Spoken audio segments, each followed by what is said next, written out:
We have Dilip who's been patiently waiting. And thank you for your patience. And what do you have to say about your journey and how have you approached it? Patience is my second name, but we'll jump to the story.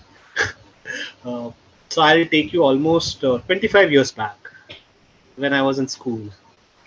I cleared my 8th standard exam with 26th rank in my division. It was 1997, and it was mid-semester, ninth standard. The subject was geometry. I was not able to answer any question in that paper. I was blankly staring at the paper and was so upset with myself for not studying. Tears were rolling out, sheet was soaking. Somehow I managed to complete the paper. Uh, when results came, I failed in geometry. I just scored 13 marks out of 75. Still, I had my hopes high that somehow I will be able to clear maths exam because maths was a combination of algebra plus geometry. Hmm. Both were 75, 75, 150 mark paper. If you gain 52, you are still pass. Uh, Luckily, unluckily, I got 37 in algebra, and you when you add up that, it comes to exact 50, 2 marks short. Uh, my professor, Brahmbhatt sir, I went to him. I told him, "Sir, can you give me 2 marks and I'll be passed? I'll go happy back to my home."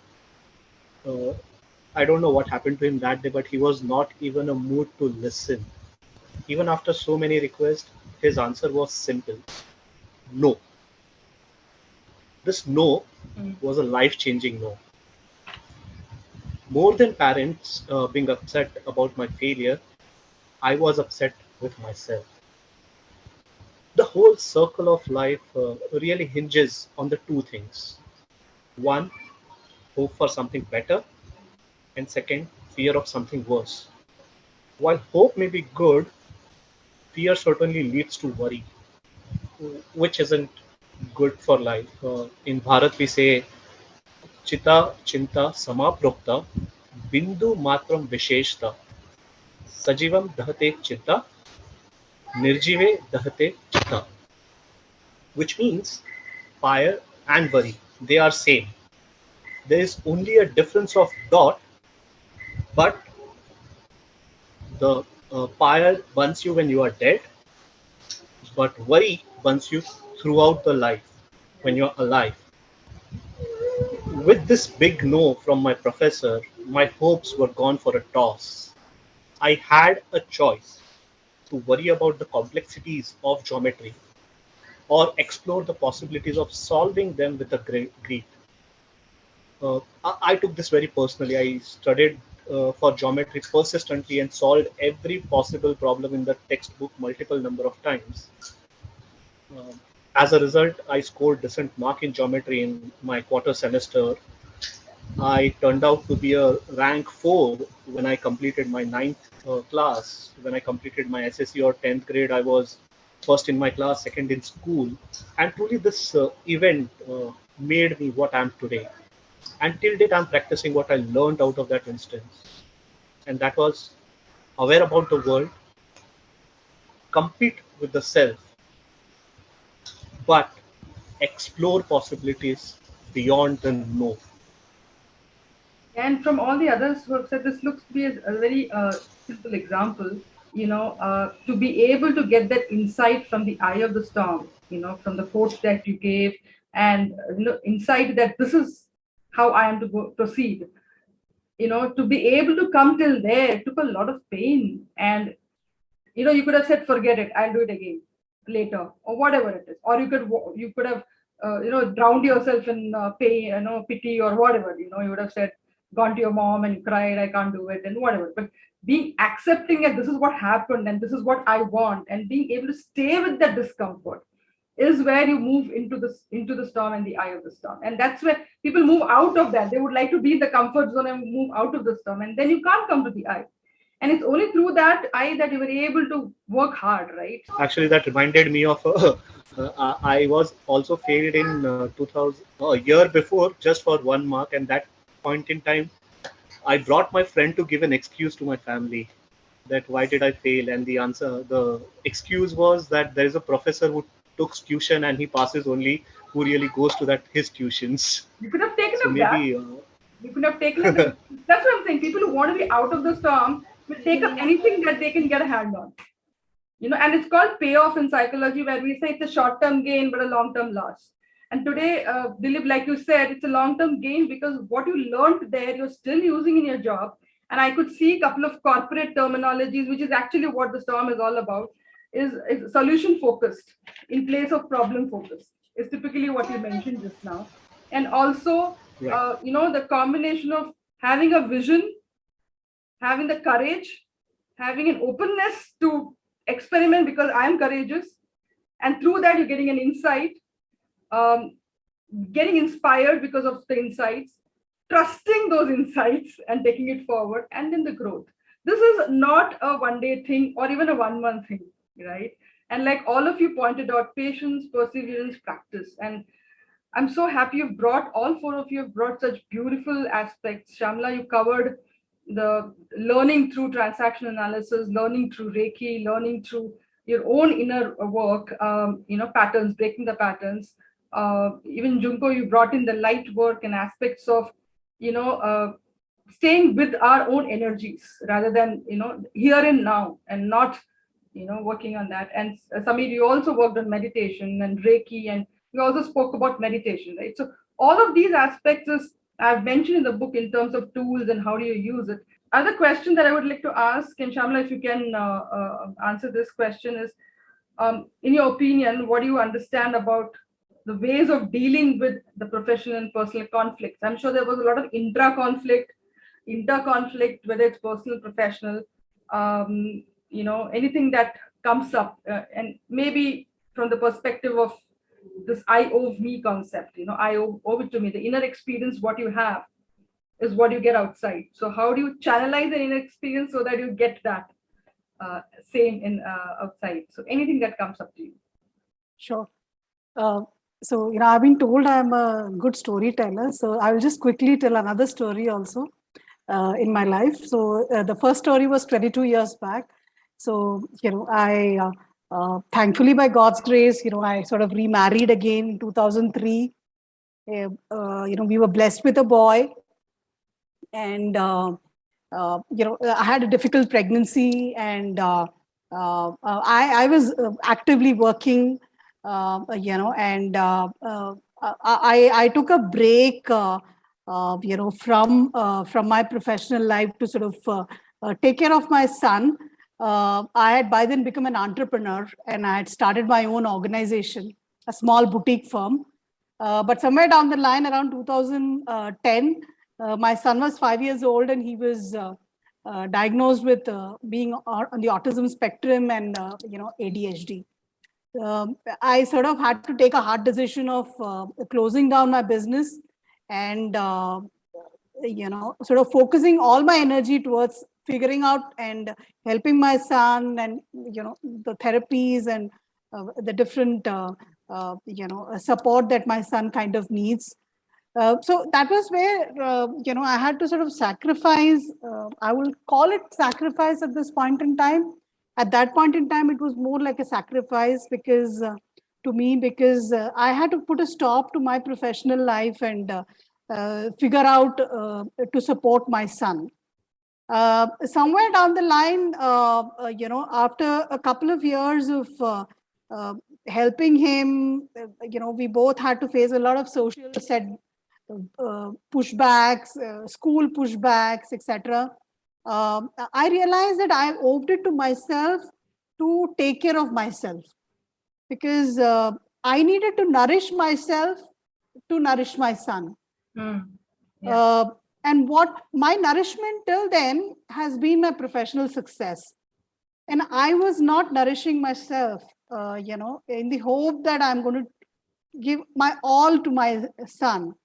I sort of did not realize that it's a long race and I need to pace myself, right? So that was a conflict that happened multiple number of times as to the professional and personal conflict. as to, what should I give away and what should I hold on to.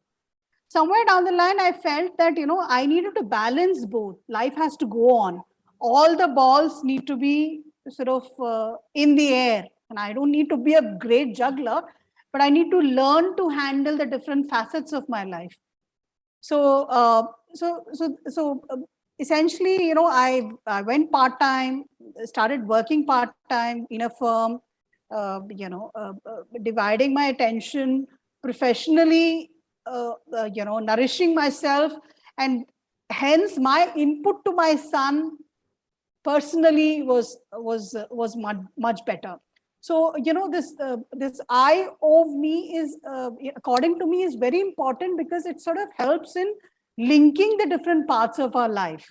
All right, because the moment we sort of don't take care of ourselves, the input that we give our people who are sort of in our life, who depend on us, also is sort of is not, it's not a good input, right? So I owed it to myself to uh, get back into nourishing myself, whether it was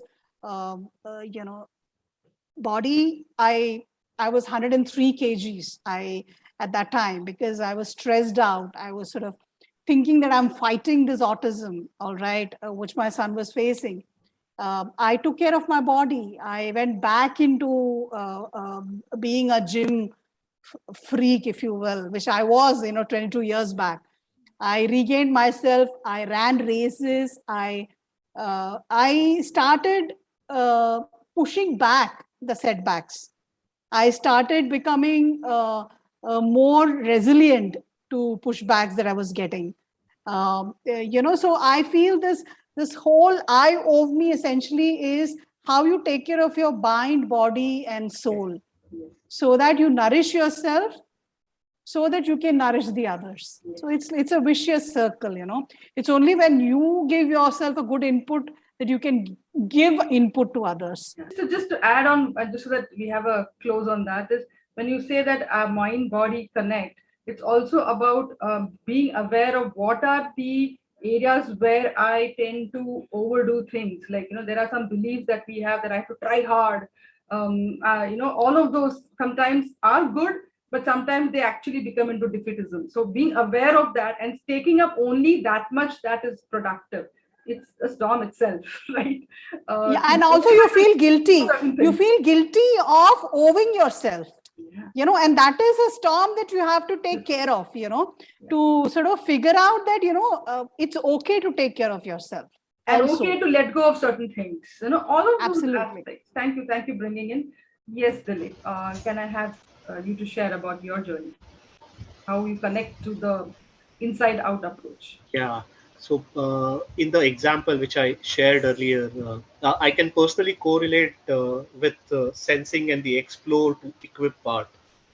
I sensed my discomfort with geometry was really in the perception of the complexities without even making an attempt to understand it. Hmm. Hence, what I did was I equipped myself to look at the smaller increments than the bigger problem, building a base and then going to solve a complex problem. The moment I mechanized this whole process of problem solving into series of steps, the geometry became fun. Even today, when I hit a roadblock in conceptualization, uh, these geometric shapes opens the gate for me. It's a story of last week only. Uh, I devised a whole data-related consulting framework just by looking at the geometrical shape. That's how that impact that particular incident had on my life. Yeah. In a nutshell, which was once a discomfort for me, it really now inspires me to be a creative. So something that's coming up beautiful, Dilip, from what you said is the fun part. As a coach, I also use parts work, shadow work, and also values. So all of us have the inner psyche, like Freud and Carl Jung say that we are made of hundreds of inner psyches, and each of them have their values. So values of adventure and fun, If I have and I don't utilize that, I'm not going to do a good job. But for you to be able to identify that in the troubling time, to say, this is what makes me productive and then work, is because you stayed in that storm and got the insight. Otherwise, we don't function from that. We function from whatever we can get hold of, and we do that, right? So that's a classic example of you perseverance of staying in that space, and hence getting an insight exactly what is the inner part of you want, not what the mathser wants.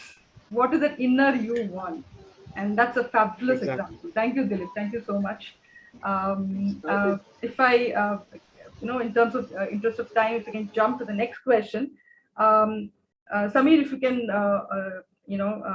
tell me in terms of any aspect from the book that you've gone through, that book of Secret Gift and the Perfect Storm, that connected to you most in terms of you being able to relate to it as well.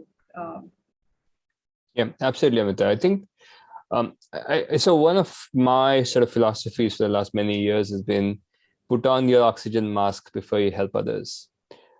This is and really when I read the book, this was the one thing that came back to me is before we can give to others, we need to be able to take care of ourselves and be ready to give to others. And I think this is often the thing that we don't realize, especially in Indian culture, but in many other cultures, we are taught to give and not thinking of ourselves as selfish. And it takes a journey to learn this. And one of the most important part of this is two things. One is learning to say no, but also learning what to say no to. Right? In on a given day, you make 100 decisions. 95, maybe even 99 of these don't have a long-term consequence.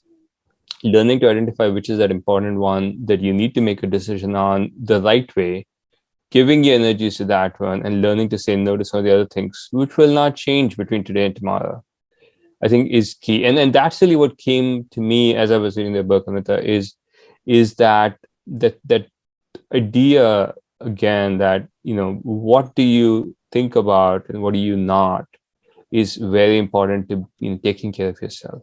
Thank you. So beautifully put, Samir. And though it may sound rational, but there's a lot of intuitive work, like whether it's light work, whether it is meditation, whether it's working through our own analysis, using the transaction or the coach. Sometimes we can coach ourselves, sometimes we need somebody to help us and counsel us. But understanding our own patterns that doesn't serve anymore, the belief that Yes, doesn't serve anymore. So, like you rightly pointed, Shamla also pointed out, the tendency to, give more to others and not to yourself, and those aspects.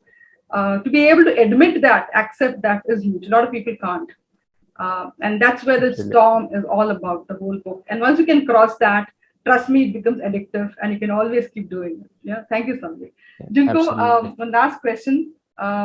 Any message that you want to give or leave to the audience from the context of inner work and inside out approach that you want to leave?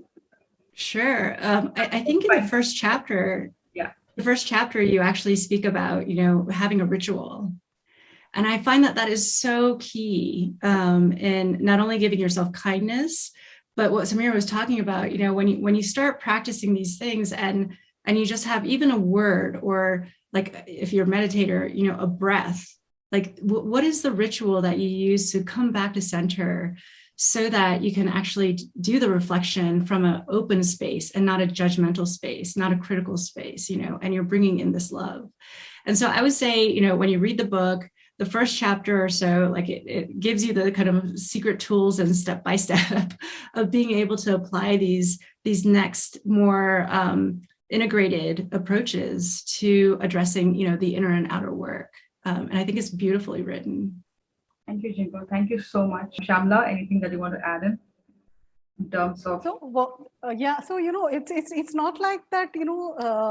I don't want to say that I've been in a lot of storms in my life, but yeah, slowly I'm sort of embracing the storms in my life, because I feel, there is certain framework that I have put in place to handle the storm. So I'm sort of becoming little better and better at handling it.